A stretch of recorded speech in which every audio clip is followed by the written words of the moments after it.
Every country on Earth is in debt. The United States owes more than $34 trillion. Japan owes more than its entire economy produces in a year. The UK, France, Germany, China, India, and Brazil, all of them in debt. Trillions upon trillions owed by the most powerful governments in history to someone. And nobody ever asks the obvious question. If every country is a borrower, who is the lender? Who sits on the other end of the largest financial obligations in human history, collecting interest from governments that can launch nuclear weapons? Because somebody is. And the answer is not a secret society, not a shadowy cabal. It is something stranger and in some ways far more unsettling than any of that. By the end of this video, you'll know exactly who holds the world's debt, layer by layer. You'll understand why governments keep borrowing even when they're already buried, and what happens to ordinary people when the bill finally comes due. The real answer is stranger than the conspiracy theory, so let's get into it. Before we answer who the lenders are, we need to understand what government debt actually is, because most people picture it wrong. When you borrow money, a bank checks whether you can repay. If you default, consequences follow. Credit destroyed, assets seized, legal action. Government debt doesn't work like that. When a government needs money, it issues bonds. A bond is a promise. Give us money today. We'll return it with interest in 10, 20, or 30 years. These bonds go to auction, and anyone can buy them. That word, anyone, is where the picture most people carry completely falls apart. When people imagine government debt, they picture a powerful foreign nation holding it like a weapon. China owns America's debt. That's the version everyone's heard. It's partially true, but it is nowhere near the whole story. The actual creditor list for US government debt reads like a cross-section of the entire global financial system. Foreign governments, pension funds, insurance companies, commercial banks, the Federal Reserve itself, mutual funds, sovereign wealth funds, and then, in numbers most people never expect, ordinary individual investors. People with retirement accounts and savings products are holding government bonds without realizing it. The lender, in many cases, is you.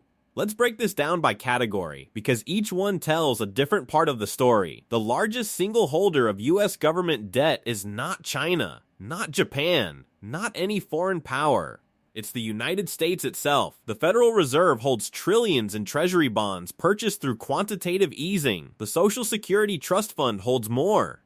Government pension funds hold more still. Add it up, and roughly 30% of all U.S. debt is owned by the U.S. government. The government owes money to itself through internal accounting arrangements that would make any private sector auditor's head spin.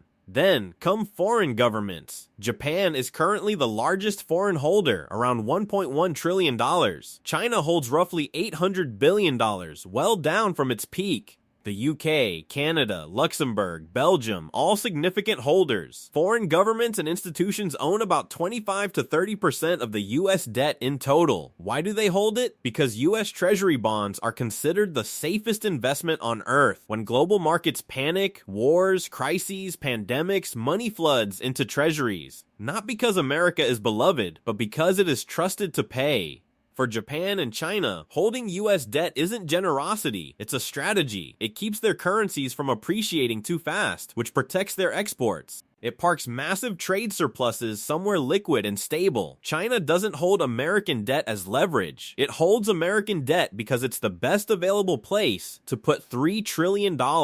Then come the domestic institutional holders, and this is the category that touches ordinary people most directly. Pension funds, insurance companies, mutual funds. These institutions manage the retirement savings and investment portfolios of hundreds of millions of people, and they park enormous portions of that money in government bonds because bonds are stable and predictable. When your pension fund describes itself as conservatively managed, part of what that means is your retirement money is a loan to the government. The government is borrowing from its own future retirees to pay its current bills. So when you ask who is collecting on all this debt, the answer is foreign governments protecting trade positions, institutions managing retirement savings, central banks conducting monetary policy, and millions of ordinary people who hold bonds inside financial products they barely glance at. The creditor is not a single villain. It is a vast interlocking web, and almost certainly, somewhere in that web, it includes you. Here is where it gets genuinely uncomfortable.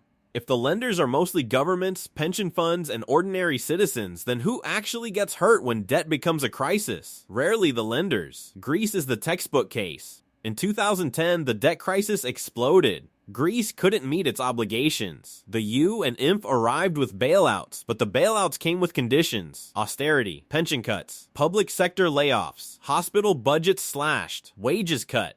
An economic contraction so severe that economists compared it to the Great Depression in terms of GDP loss, lasting over a decade. The international creditors, European banks, institutional investors, the ECB were largely protected. The Greek people paid. This is not a Greek exception. It is the structural logic of how sovereign debt crises resolve. The institutions that hold the debt have leverage. The population living under the government does not. The lenders collected. The citizens adjusted. So why do governments keep borrowing? Why doesn't any country just stop?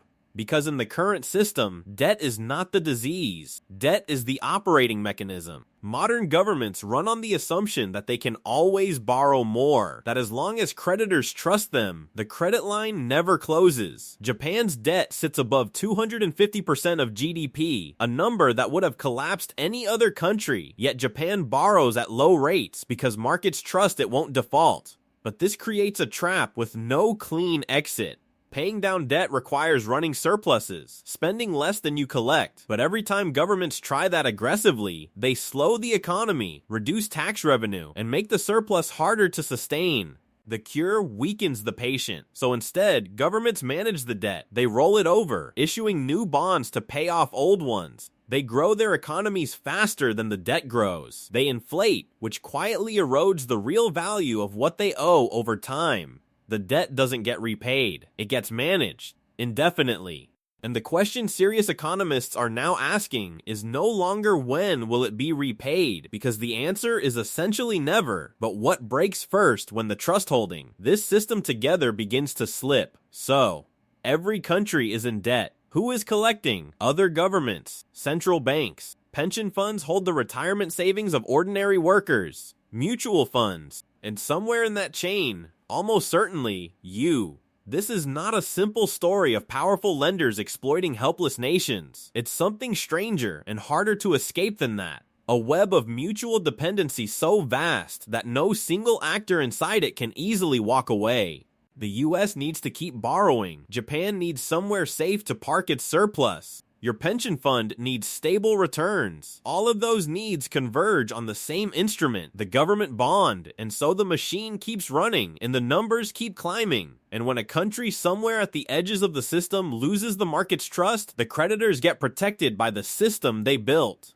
And the people who had no seat at the table when any of this was designed, they carry the adjustment. That's not a conspiracy. It doesn't require secret meetings or shadowy masterminds. It just requires a system built by people with power, optimized over decades to protect people with power, running exactly as designed. The debt isn't going anywhere. The question is just who carries it.